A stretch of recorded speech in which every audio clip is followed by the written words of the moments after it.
हिंदू, मुस्लिम, सिख, ईसाई ये धर्म नहीं हो सकते। ये केवल पंथ हो सकते हैं, मत हो सकते हैं, धर्म नहीं। ये गला काटने वाला तो क्रूर होता है और क्रूर का और परमात्मा का कोई संबंध ही नहीं। जैसे परमात्मा का स्वभाव जो है वो सम है, वो न किसी से रुष्ट होता न किसी से वो प्रसन्न होता। वो तो समान रहता है, सबके साथ उसका समान व्यवहार है।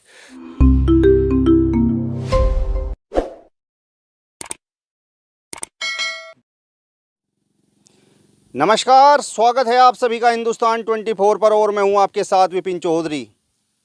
आज जिस तरीके से देश में धर्म को लेकर, मंदिर मस्जिद को लेकर, गुरुद्वारे को लेकर, गिरजाघर को लेकर जिस तरीके से आपस में खींचतान है और माहौल लगातार गर्मा रहा है, ऐसे में आज हम पहुंचे हैं वैदिक गुरुकुल दल्हेड़ी में और अंदर आचार्य जी बैठे हुए हैं। आचार्य जी से मुलाकात करेंगे और उनसे सवाल करेंगे कि धर्म क्या है, क्या हिंदू, मुस्लिम, सिख, ईसाई ये सभी अलग अलग धर्म हैं। और आप अंदर से भी तस्वीर देख सकते हैं। ये आप देखिए, ये गुरुकुल दल्हेड़ी है, वैदिक गुरुकुल दल्हेड़ी। और सामने तस्वीरों में आप देख सकते हैं आचार्य जी बैठे हुए हैं। हम इनसे सवाल करेंगे, क्या परमात्मा एक है? अलग अलग धर्मों में परमात्मा के जो नाम हैं, क्या वो सभी एक ही परमात्मा के हैं? आचार्य जी नमस्कार और बहुत बहुत स्वागत आपका हिंदुस्तान 24 पर। जी। मेरा आपसे सबसे पहला सवाल यही है कि धर्म क्या है? क्या हिंदू, मुस्लिम, सिख, ईसाई ये सभी अलग अलग धर्म हैं? देखिए, हिंदू, मुस्लिम, सिख, ईसाई ये धर्म नहीं हो सकते। ये केवल पंथ हो सकते हैं, मत हो सकते हैं, धर्म नहीं हो सकते। ये धर्म हैं भी नहीं। धर्म क्या है?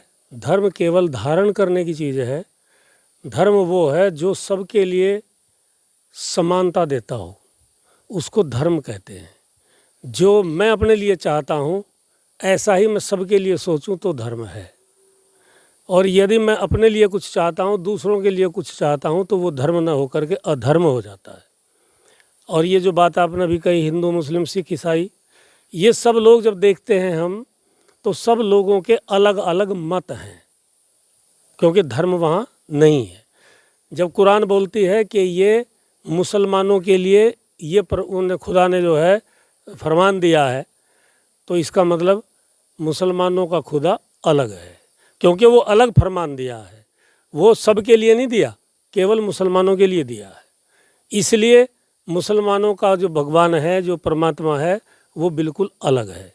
ईसाइयों में भी यही बात है कि उनकी जो भी बातें आती हैं वो सब इसी प्रकार की आती हैं कि भाई हमें ईशा का वो करना चाहिए, जैसे उन्होंने किया था ऐसे हमें करना चाहिए। उन्होंने क्या किया था, हमें भी क्या करना चाहिए। बस केवल ये बात आती है, ये बात नहीं आती कि मानव मात्र के लिए हमें क्या करना होता है, या उस परमात्मा का मानव मात्र के लिए कोई संकेत आता है। हिंदू धर्म में भी यही स्थिति है। हिंदू धर्म में भी अलग कोई बात नहीं है, चूँकि हिंदू भी धर्म नहीं है, वो भी केवल मत है। उसमें भी अनेकों मत हैं। कोई किसी को भगवान कह रहा है, कोई किसी को भगवान कह रहा है। तो ये क्या है? ये पता लगता है कि वहाँ भी मत नहीं है।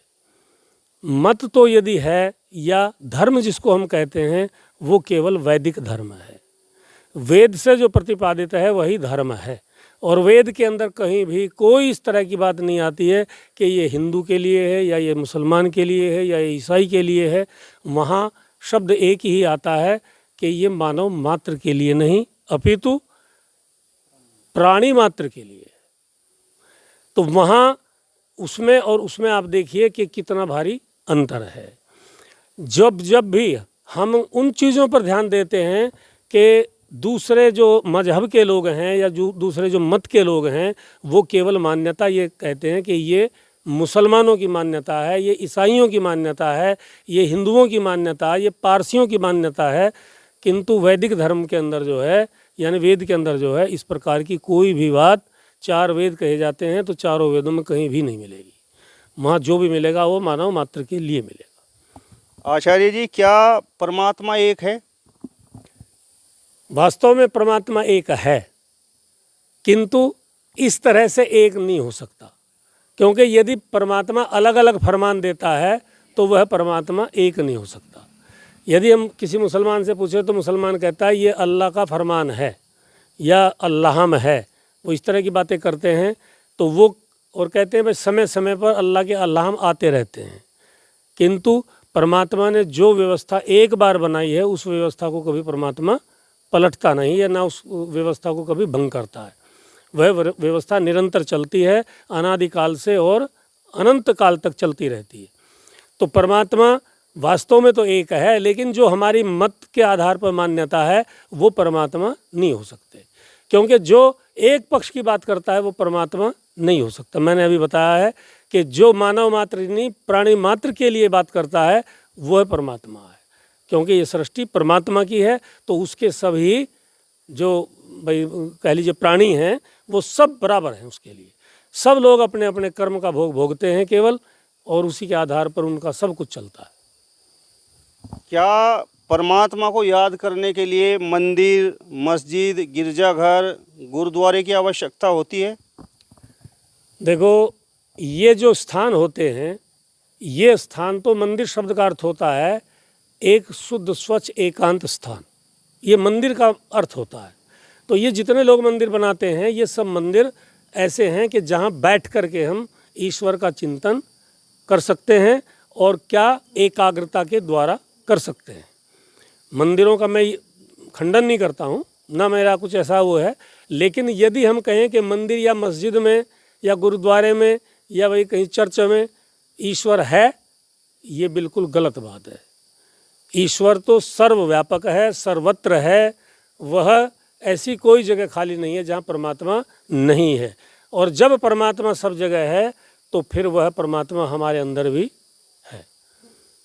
और याद रखो, परमात्मा जो से अगर मिलन हमारा हो सकता है तो वो केवल हमारे अंतःकरण में हो सकता है, क्योंकि परमात्मा भी और आत्मा भी दोनों इस शरीर के अंदर हैं। जहाँ दोनों होंगे वहीं मिल सकते हैं। वहाँ मस्जिद में या मंदिर में ये तो कह सकते हैं कि भाई परमात्मा है, क्योंकि वो तो सर्वव्यापक है, वहाँ भी है, लेकिन वहाँ आत्मा नहीं है, केवल परमात्मा है। तो इसलिए उसको मिलना कठिन है। वो केवल मिल सकता है या उसको प्राप्त किया जाता है तो इस शरीर के अंदर ही प्राप्त किया जा सकता है, और कोई दूसरा रास्ता नहीं है। जब परमात्मा एक है आचार्य जी, तो परमात्मा को लेकर लड़ाई झगड़े क्यों हैं? आपने भी बताया कि परमात्मा को याद करने के लिए मंदिर, मस्जिद, गुरुद्वारा या गिरजाघर की आवश्यकता नहीं होती। तो फिर मंदिर, मस्जिद, गिरजाघर, गुरुद्वारे को लेकर आपस में झगड़े क्यों हैं? मैंने अभी आपको बताया था कि ये मत हैं, मत को हमने धर्म मान लिया। जो मेरा मत है मैं उसको कह रहा हूँ कि धर्म है, लेकिन वो तो मेरा मत है, मेरी अकेले की मान्यता है। वो मेरे अनुयायी फिर बहुत हो सकते हैं, वो एक अलग बात है।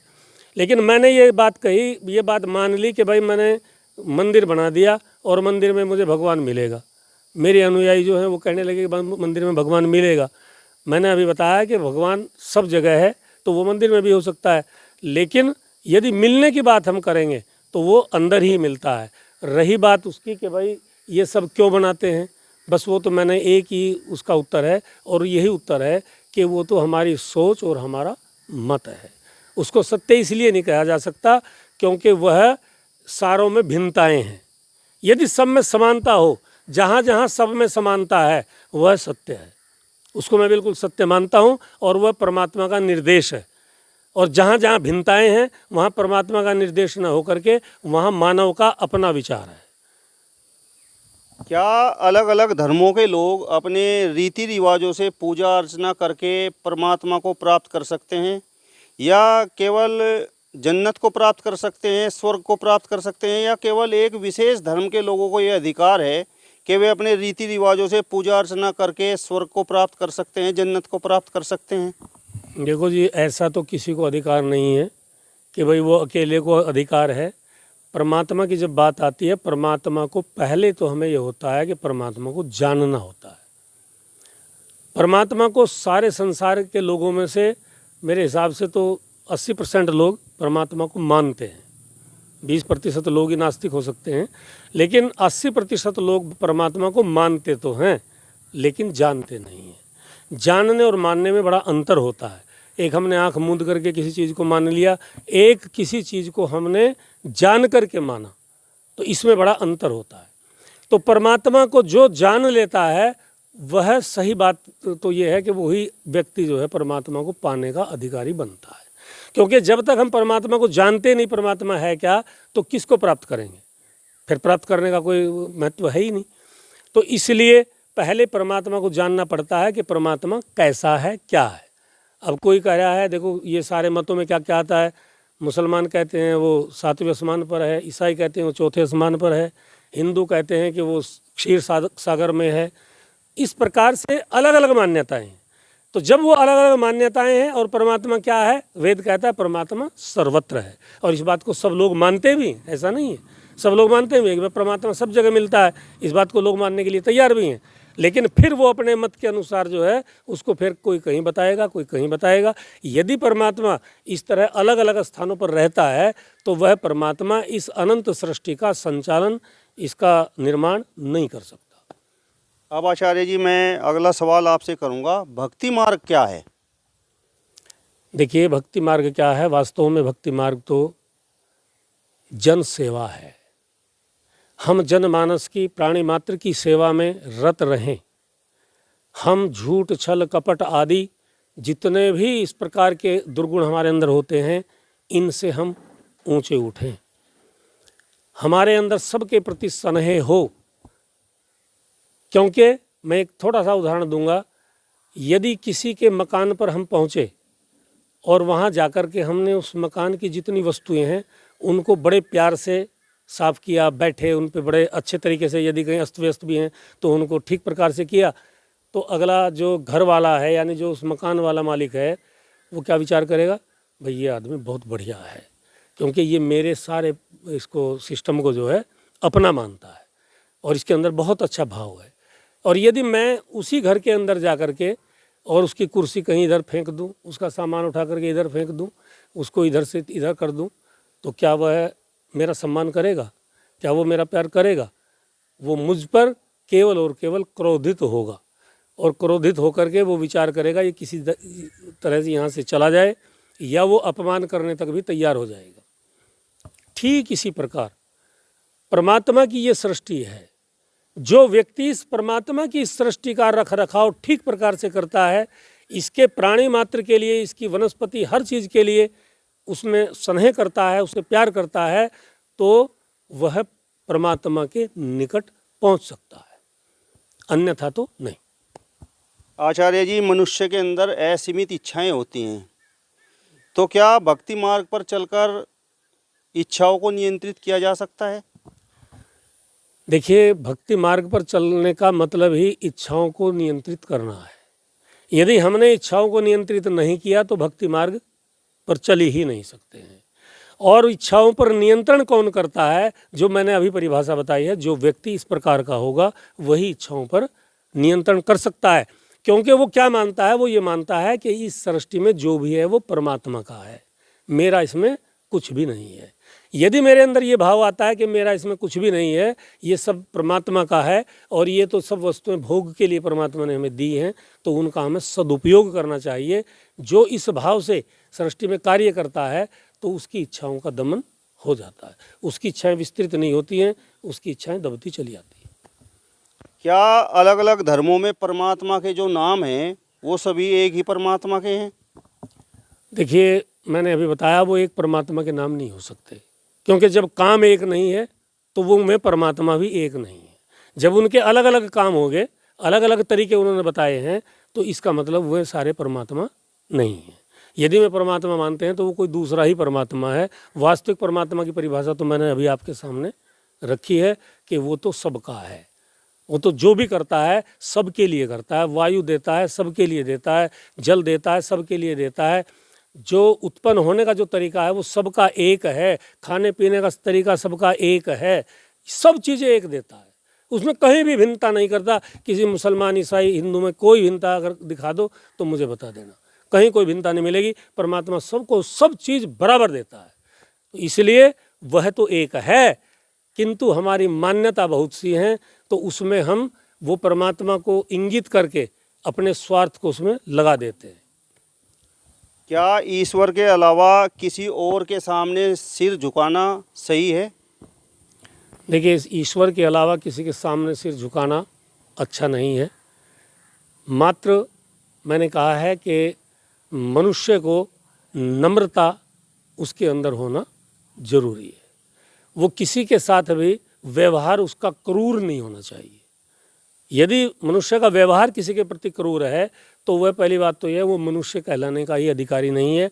परमात्मा की और लोग क्या करते हैं कि परमात्मा की बोल देते हैं कि भाई परमात्मा का आदेश है, क्रूरता को क्या कह देते हैं कि परमात्मा का आदेश है।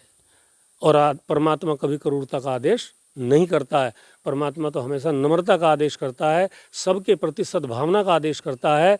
तो इसलिए वो जो अलग अलग जो बनाए हैं, भगवान बनाए हैं, वो तो उनकी केवल मान्यता है, वो भगवान नहीं, ईश्वर नहीं हो सकते, परमात्मा नहीं हो सकते। परमात्मा तो वही है जिसकी परिभाषा मैं बोल रहा हूँ, और वो वेद के अनुकूल है कि परमात्मा कैसा है, निराकार है। परमात्मा कैसा है, सर्वत्र है। परमात्मा कैसा है, सर्वज्ञ है। परमात्मा कैसा है, सर्वअंतर्यामी है। परमात्मा कैसा है, वो दयालु है, निराकार और क्या नाम जी, न्यायकारी है। वो न्याय करता है, जो जैसा और जितना कर्म करता है उस जीव को वैसा और उतना ही परिणाम देता है। इतना बड़ा न्यायकारी है वो, जरा सा भी किसी का कोई पक्ष नहीं करता, जरा सा भी किसी को अलग बात नहीं बताता। क्या धर्म के नाम पर, परमात्मा के नाम पर किसी का गला काटा जा सकता है?